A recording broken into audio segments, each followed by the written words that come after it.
Am I good to start? Okay, hi everyone, my name is Atharva, and my project today is going to be presenting my paper on chemical reanalysis of NGC 628. So I'm going to start with some background information about this, just some key definitions, terms, things that would be useful to know before I get too deep into it. First of all, NGC 628. NGC just stands for New General Catalog, which is a way that they use to categorize galaxies, nebulas, other space objects in number.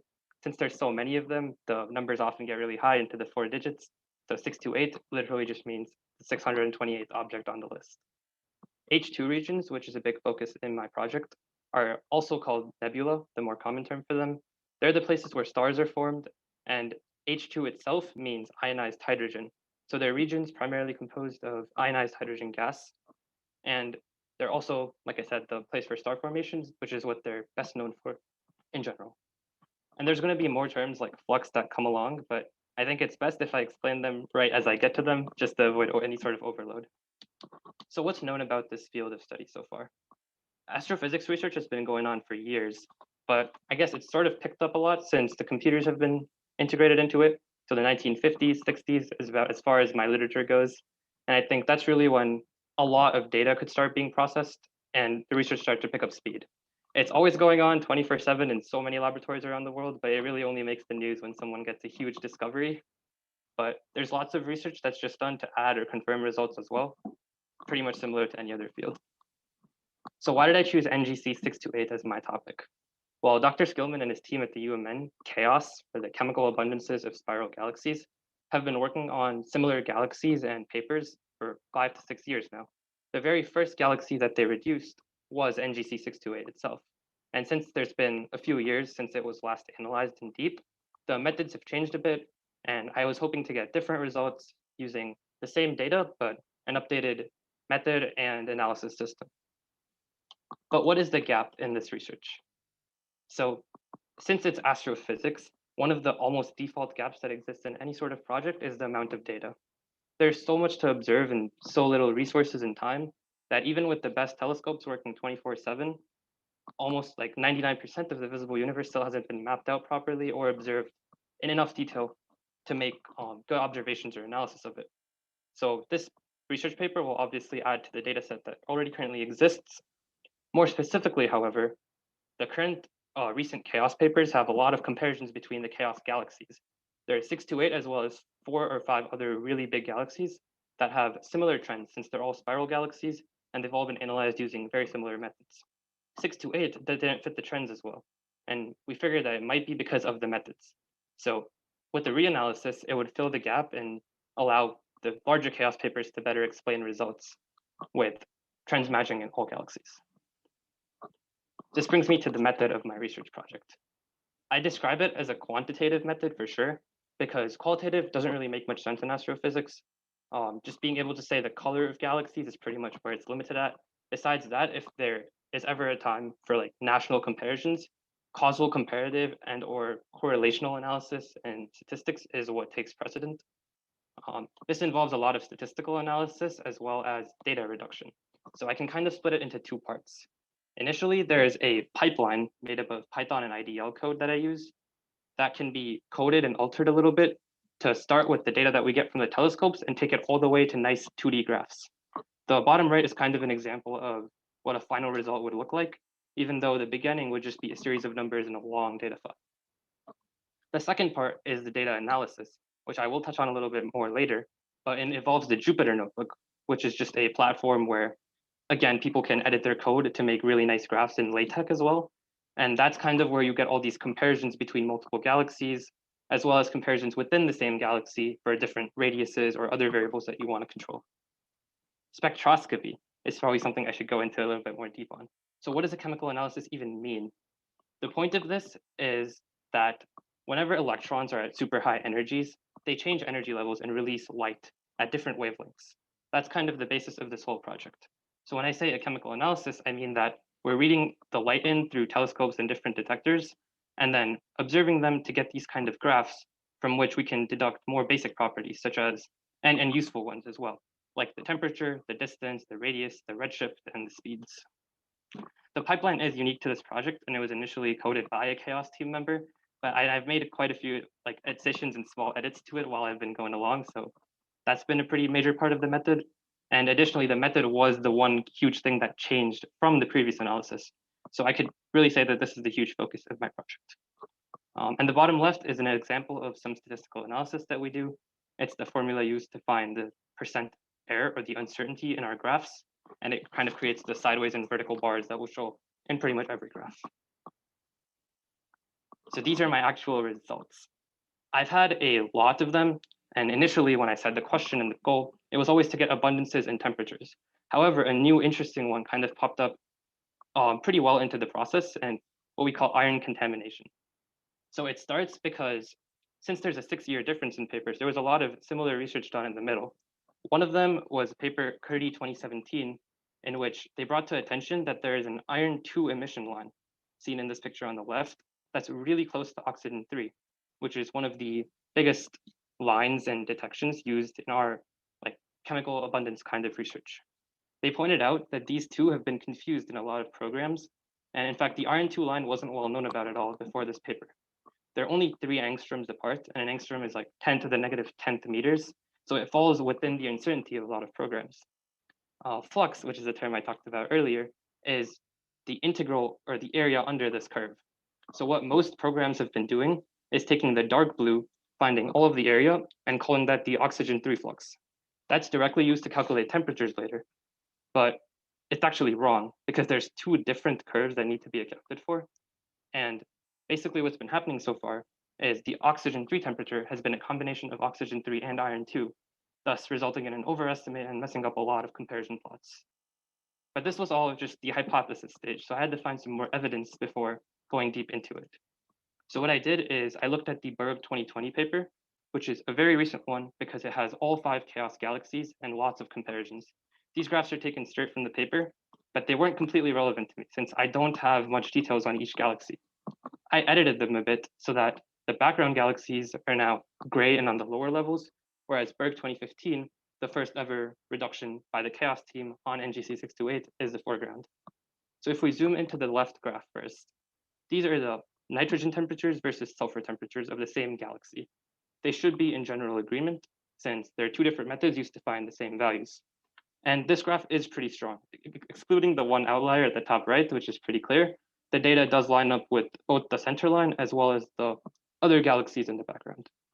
However, once we add in oxygen temperatures from some more comparison, now the data isn't as clear.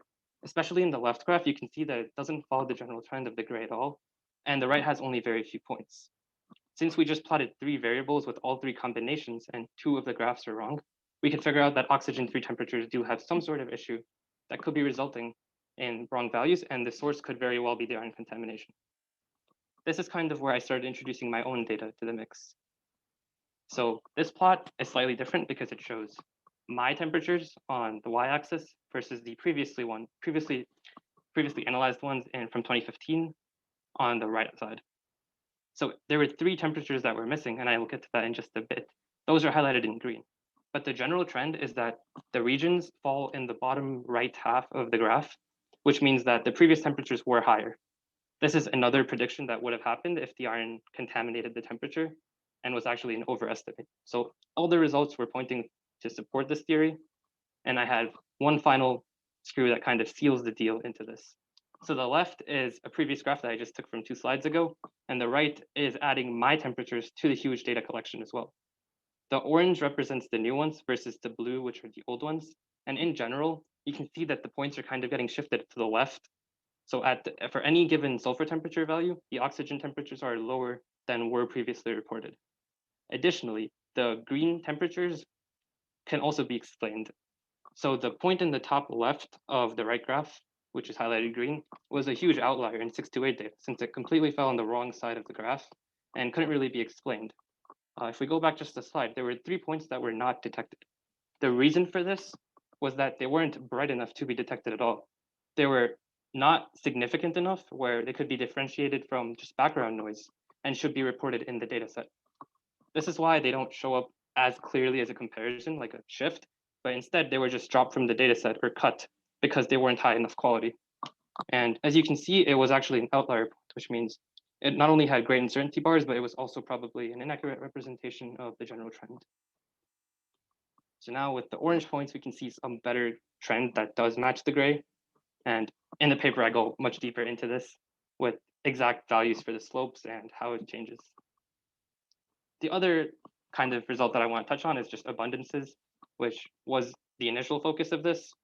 I plotted the two slopes and could see that they were with an uncertainty, which is a good sign. So in general, my new data does agree with the old. It means I haven't screwed anything up too much. The x-axis is just a function of general radius from the center. So this is the radial abundances that I've been talking about. The y-axis is a little confusing because it's on a logarithmic scale.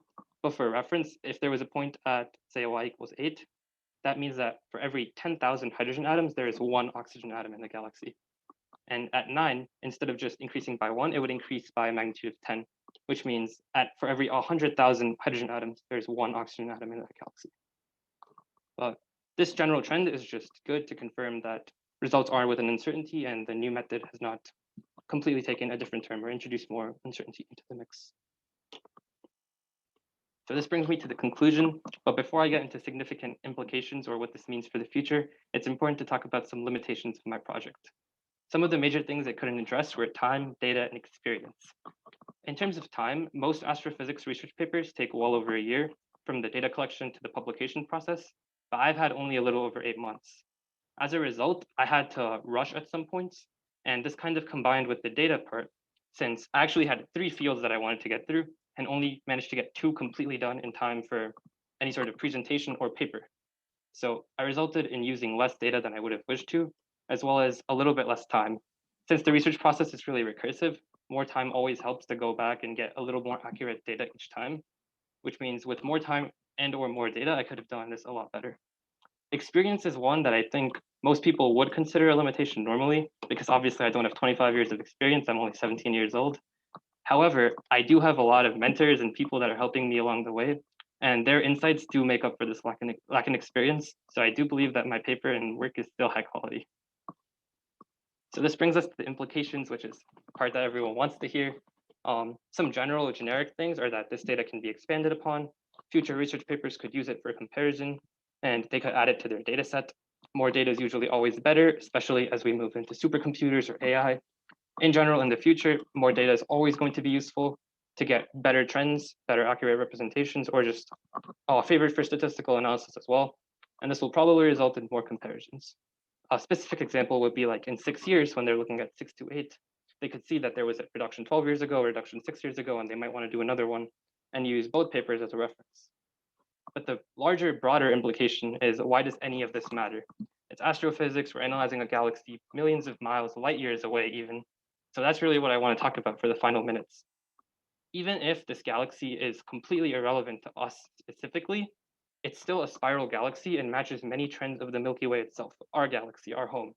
So if we learn about its composition and trends in general, about what chemicals it has, what elements it has, it could help answer a lot of things back home. For example, why do we have oxygen? Or things as important as, why is there life on Earth and where else could it be? So even if it might seem distant, any sort of work done here and any sort of conclusions drawn will be relevant to our galaxy as well, specifically because it matches the shape, temperature, abundances, and it could very well be insight into the past or future of our galaxy as well. Okay, does anyone have any questions? I do. Great job, Atharva. As you know, this part of the presentation is where we're able to be asked some oral defense questions. I'll ask you one from each category: the research process, your depth of understanding, and reflection on the inquiry process. So my first question for you is, how did you determine which results generated by your research method were the most important in informing that new understanding that you have? Okay, so yeah, that's a great question, because there were a ton of results and graphs that I had to sift through and figure out which one of these are significant versus which are not. The Jupyter Notebook really does help with that, since it creates so many graphs so fast. And if you alter the code a bit to suit your own galaxy, I was quickly able to compare all of my data versus previous data in the 2015 paper. And really, like, overplotting them just makes it so clear that the lines match up or the trends match up versus do not. That's kind of how I plotted the 3 temperature versus temperature graphs and could see that oxygen has something in trouble. And that's really where I figured out that I should look deeper into it. And similarly, it also helped me eliminate like the other abundance graphs that I haven't shown because the lines matched up so perfectly that the general conclusion should just be, yes, there's agreement with the previous data, despite using a new method. So it just serves to confirm previous research and shows that it's reproducible.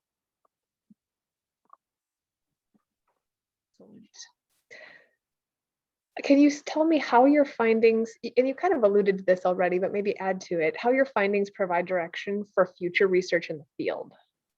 Okay, so a lot of astrophysics research is based on previous research. That's why these references and papers that I had to read had over 100 in them. It's really hard to get started on, but it makes a lot of sense as you get deeper into it.